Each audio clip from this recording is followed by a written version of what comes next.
All right, I think we have time for one more. And for that, we're going to go to Cambridge, Massachusetts. Hey! Hello! We're Quail. We're a house of friends living in Cambridge, Massachusetts, and we're cooking Sichuan-style gnocchi tonight. My name is Ben. I'm Yuki. I'm TC. And this week we're going to start brewing kombucha, and we're really excited about it. Something we're wondering is, can we use kombucha like wine? Can we use kombucha to cook with? Can we pair kombucha with dishes? How would you suggest using kombucha like wine? Oh my God, I love these guys. Yeah. I love that they were cooking while they were recording. I love Sichuan style gnocchi. I don't know what that is, but I want to eat some. I know, it sounds good. What do you know about kombucha cooking? I know that you live in California, so that means you know more about it. Okay, than I I actually have some things to say. So, I'm like, I have a funny. You're probably gonna want to cut this, but whatever.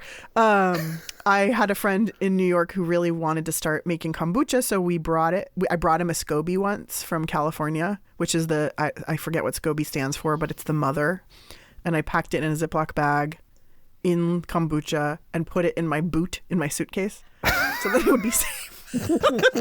And brought it, and he's obsessed with the West Wing, so he named his SCOBY Toby the SCOBY.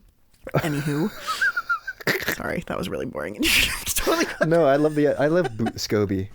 What a Boot delicious SCOBY? start to any project is the boot Totally. SCOBY. I mean, whatever, was very successful, made delicious kombucha. No, I've made it my own self, and there's actually this amazing place in Berkeley that makes the most delicious kombucha I've ever had.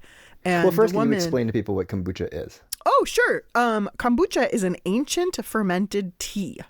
Kombu, I think, refers to the SCOBY, which kind of looks like a floating mother in a jar, like a slimy jellyfish, pancake at the top of the fermenting jar. And then cha just means tea. So it's a fermented tea. So it just starts with usually the mother, water, some sugar to get the fermenting going, and some tea. And then when it's done with its first round of fermentation, you can add some more sugar and put it in a closed container so that then it becomes fizzy and carbonated, which is how I like to drink it. And then a lot of times people at that point will mix in fresh ginger juice, or any other fruit juices to get all the different flavors of kombucha. And it is like an acquired taste. When I first had it, I thought it was disgusting, because it's definitely fermenty tasting. But then I suddenly had total change of heart, and now I'm obsessed with it. And someone I knew called it soda for hippies, which is kind of a good way to describe it, I think. And would you cook with it? Well, if you leave the kombucha for too long, it will start to taste vinegary, in which case I think you could use it in a vinegary way. And there's this amazing fermenting lady named Alex Hovzen Alex. Her name's Alex.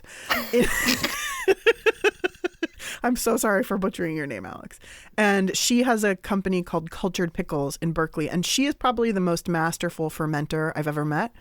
And she can turn anything into something fermented, traditional from around the world. And she does these lunches called Rice and Pickles, where you go sit around the table at her spot. And they have, honestly, in a lunch that's like a bowl of rice and pickles and a glass of kombucha and one little other thing. Oh, and a little miso. You've probably eaten 40 different fermented things that she's made out of all different ingredients. She wastes nothing. Like how you were talking about the leek tops.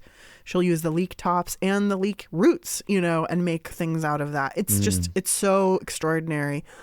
But at her place, I've had dishes where the kombucha has been used as like a source of vinegar, a vinegary taste. So anywhere that you might use vinegar, even like a vinaigrette, I think you could use kombucha. Certainly stuff that's gone a little too far. I've never cooked with it in like a heated dish. I can't imagine why one couldn't. It would probably be delicious to use as a braising acid, actually. We put beer in braises, so why not put a little kombucha? And in terms of pairing it, well, I drink it with everything, so. California girl. But friends, I love you guys. I love the spirit of everything. And also, I really would like it if you would send me a recipe for your Szechuan gnocchi. Yeah, for sure. Thank you, Ben, Yuki, and TC. And thank you, Samin. I think that's our time. Thanks, Francis. It's been so like warm and cozy chatting with you.